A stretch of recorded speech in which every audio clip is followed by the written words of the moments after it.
What would a Stoic do when life pushes them to their limits? Picture this. Your boss just criticized you in front of the whole team. Your partner isn't responding to your messages. An investment you poured your heart into suddenly lost half its value. In those moments, when emotions flare and reason seems to vanish, what do? More importantly, what would a Stoic do? In this video, we'll explore a 5-step method called the Stoic Decision Framework, a mindset you can apply when life feels like it's veering off course. But before we break down each step, I want to share a personal story, a fictionalized version of something that truly happened to me. Because this framework isn't just theory, it once helped me navigate one of the most difficult conversations of my life. It all began with something seemingly small. My shoes no longer fit. At first I thought maybe they had shrunk, or maybe I'd just been on my feet too much that week. But then I noticed my ankles were swollen, with deep impressions where my socks had been. That's when I knew something was wrong. Still, I hesitated. Like so many people, I hoped it would go away on its own. But 2 weeks later, even my roomiest shoes wouldn't fit. That's when I finally made the doctor's appointment.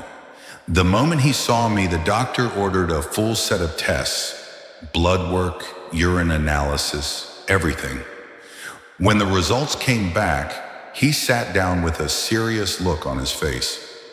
"Your kidney function is severely impaired," he said, pointing to the numbers on the screen. "You have chronic kidney disease." He explained that my kidneys were functioning at less than 50% of normal. There was no clear timeline. It might stabilize with medication and lifestyle changes, or it might gradually worsen, leading to full kidney failure and eventually dialysis or a transplant. Everything was uncertain. It could be a few years. It could be decades. No one could say for sure. It was the kind of news that makes the ground disappear beneath you, a moment that divides your life into before and after. Sitting in that sterile exam room, my mind was spinning. At first, I panicked. That night, I dove into Google, searching every worst-case scenario. I let fear consume my thoughts. I imagined death, disaster, and despair. I fell into self-pity, asking, why me? I ignored the practical steps I could take, lifestyle changes, treatment options, anything. In short, I did everything a Stoic would advise against. I let emotion override reason. But within a few days, I began to calm down. As the panic faded, clarity returned. I remembered something Marcus Aurelius wrote about illness. Don't view it as misfortune, but accept it as one more task assigned by nature. That perspective changed everything. I no longer saw the diagnosis as a death sentence.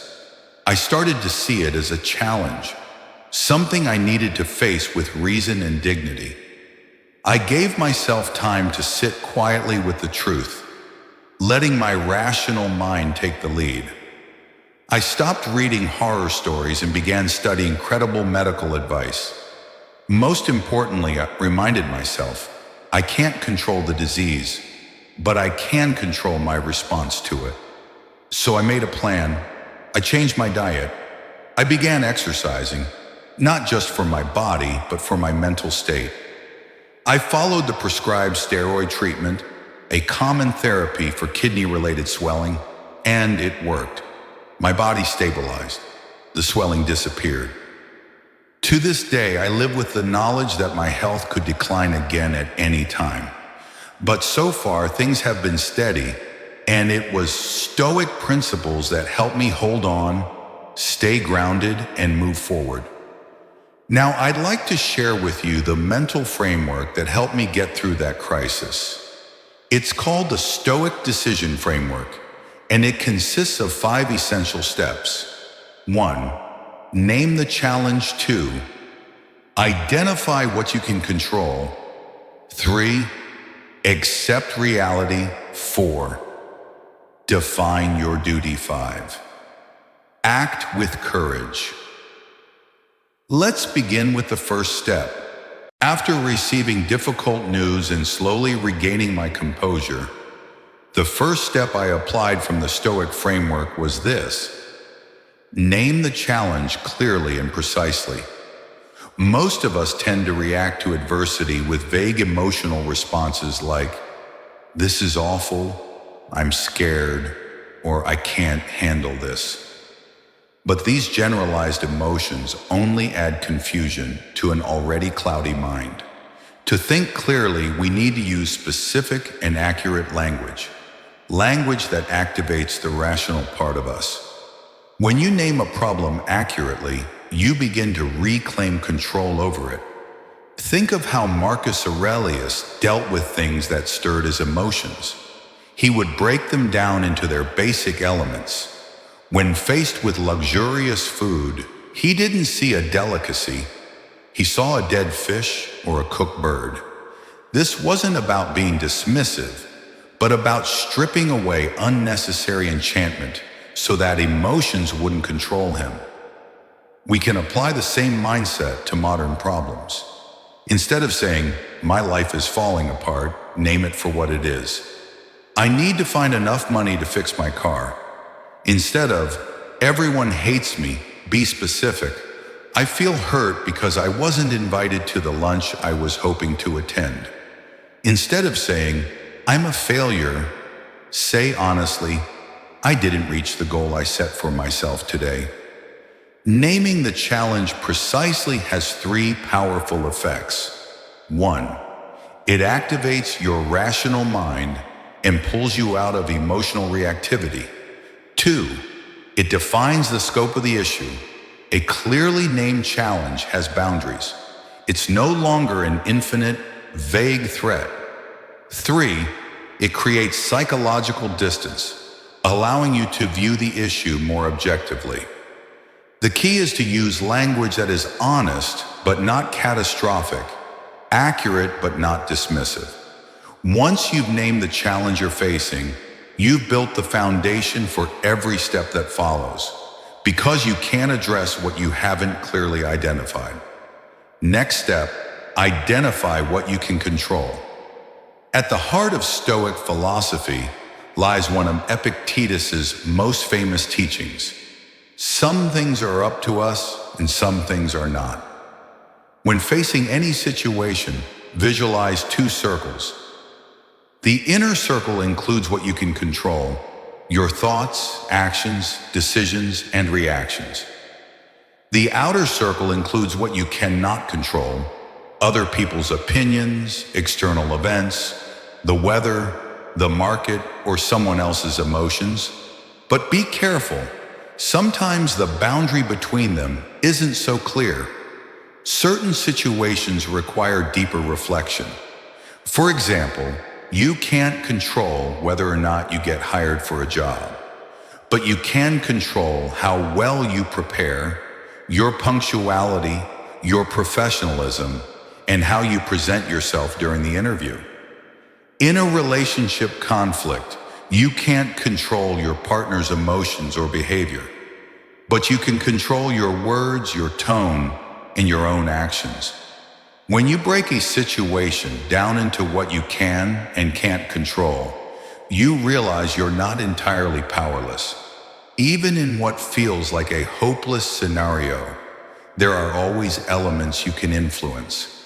When facing illness, you may not control the disease itself, but you can control how well you follow your treatment plan, the lifestyle adjustments you make, and your attitude toward recovery. When financial hardship hits, you can't control the market, but you can control how you spend, save, and invest. And throughout all of this, maintain balance. Avoid falling into either of these 2 extreme traps. The trap of helplessness, nothing is under my control. The trap of overconfidence, everything is under my control. Instead, be honest and clear-eyed. Identify where your influence is real and where it's time to let go. Once you know what's within your control, the next step on the Stoic path is to face one of the hardest challenges of all: accepting reality. Accepting reality does not mean giving up or surrendering. It begins with taking an honest look at your emotional response. It's the moment when you stop denying, stop resisting, and face the truth, no matter how uncomfortable it may be. If you've lost your job, accept that it's gone. If a relationship has ended, acknowledge that it's truly over. If an investment has failed, look at the numbers and recognize the loss. Acceptance doesn't mean you like what happened. It simply means you've chosen to work with reality rather than fight against it. After all, you can't solve a problem if you refuse to admit it exists. And remember, acceptance takes time. Don't force yourself to be strong right away. Allow yourself to gradually adjust to each phase of your new reality. Your mind needs time to adapt, and so does your body. Stress drains your energy, leaving you tired and clouding your judgment. If you feel exhausted, what you need may not be more effort, but more rest. The Stoics understood that we are not just minds, we are a union of body, mind, and soul. Mental acceptance must go hand in hand with physical care. So if you need more sleep, healthier food, or time to recover, do it. Next comes step 4. Define your duty. For the Stoics, living virtuously was the ultimate goal, and virtue was their compass for making decisions, especially in difficult times. There are 4 core virtues in Stoic philosophy: wisdom, justice, courage, and self-control.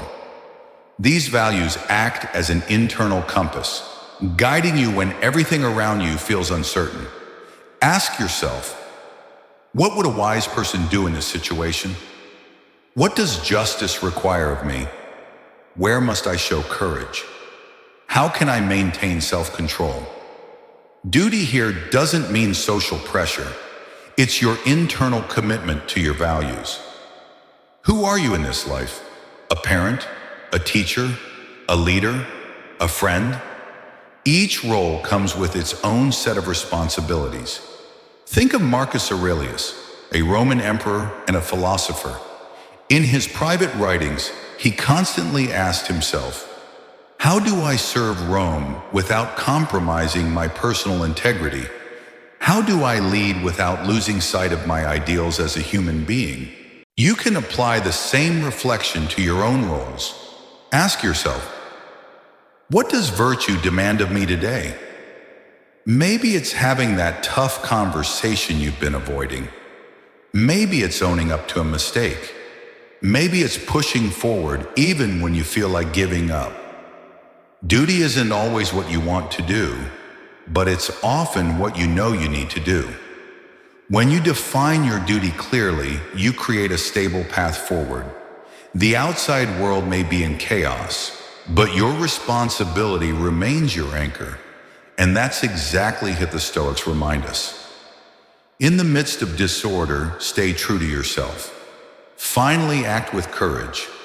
All the previous steps, naming the challenge, identifying what you can control, accepting reality, and recognizing your duty, lead to the most important moment: action. Because Stoic philosophy isn't just for contemplation, it's for practice. As Seneca once said, words should pave the way for deeds. Start by building a clear and specific plan. If you need to have a difficult conversation, write down the main points you want to discuss. If you're facing a major career shift, map out the stages you need to take. If you're battling an illness, create a step-by-step treatment and recovery plan. Be honest with yourself. What needs to be done? In what order? Before you act, prepare yourself mentally. Remember Epictetus' advice. Rehearse difficulties in advance. Train your mind for worst-case scenarios, not as negative thinking, but as practical preparation. Tell yourself, this might be tough. I might face pushback. I might feel afraid, and that's okay. Draw strength from Stoic wisdom. Recall Marcus Aurelius's powerful words. The impediment to action advances action. What stands in the way becomes the way. Instead of letting obstacles hold you back, let them sharpen your resolve. Remember, courage isn't the absence of fear. It's choosing to act in spite of fear. You may not feel brave, but you can choose to act bravely. Every time you choose action over avoidance, you strengthen your Stoic mindset. You prove to yourself that you can face difficulty with resilience and clarity. And never forget, you are not alone on this path. The greatest Stoic thinkers were part of communities, learning and growing together. After practicing courageous action, remember, the Stoic journey is not meant to be walked alone. Personal growth deepens when it's shared. You can start by joining our community. Sign up at joinastoiccommunity.com to receive resources, lessons, and updates. But more importantly, create a support system in your own life. Maybe you have a friend who studies Stoicism with you. Meet regularly and review how you've both applied the Stoic decision framework to recent situations. These reflections not only help you stay accountable, they give you motivation to improve over time. And when you find yourself straying from Stoic values, remember, setbacks aren't failures. They are opportunities for learning and growth. Maybe you reacted emotionally before clearly naming the problem. Maybe you resisted reality instead of accepting it. Each stumble is a chance to understand your patterns and unconscious habits more deeply. To avoid repeating the same mistakes, start journaling your journey. Marcus Aurelius did exactly this. He kept a Stoic journal where he wrote down how he applied the philosophy in daily life, what worked, what didn't, and what needed refinement. You can do the same starting today. Write down, what situation occurred? What did you do? What worked? What would you do differently next time? Over time, you'll not only improve, you'll develop insights uniquely suited to your life and circumstances. Always maintain a long-term perspective. Stoic practice doesn't demand perfection, it asks for steady progress. Marcus Aurelius started each day by preparing for challenges and reminding himself of his principles. Seneca reviewed his actions every night, asking where he had succeeded and where he could improve. Epictetus constantly challenged his students with real-life scenarios, pushing them to apply Stoicism in the moment. You can begin the same way, with the smallest things: a traffic jam, a delayed meeting, someone testing your patience. Turn them into Stoic exercises. Name the challenge. I'm stuck in traffic and might be late. Identify what you can control: your departure time, your route, your communication with those waiting. Accept reality. The traffic exists whether you're angry or not. Define your duty. Stay professional, communicate clearly, remain calm. Act with courage. Do what needs to be done without complaints or blame. Training with small challenges builds the mental muscles you'll need for greater ones. Finally, we invite you to join the modern Stoic community. Share your experiences in the comments below. What challenge are you applying this framework to? What lessons have you learned? Your story might be just what someone else needs to hear. If you found value in this video, don't forget to subscribe, turn on notifications, and help us spread Stoic wisdom to more people. Each week, we explore how to apply Stoic philosophy to modern challenges, helping you live with greater clarity, purpose, and inner strength. Remember Epictetus's words. Don't just say you've read books. Show that through them, you've learned to think better. Let's put Stoicism into practice, together, supporting one another as we face life's challenges with wisdom and courage. Thank you for being here today. Until next time, keep thinking clearly and acting wisely.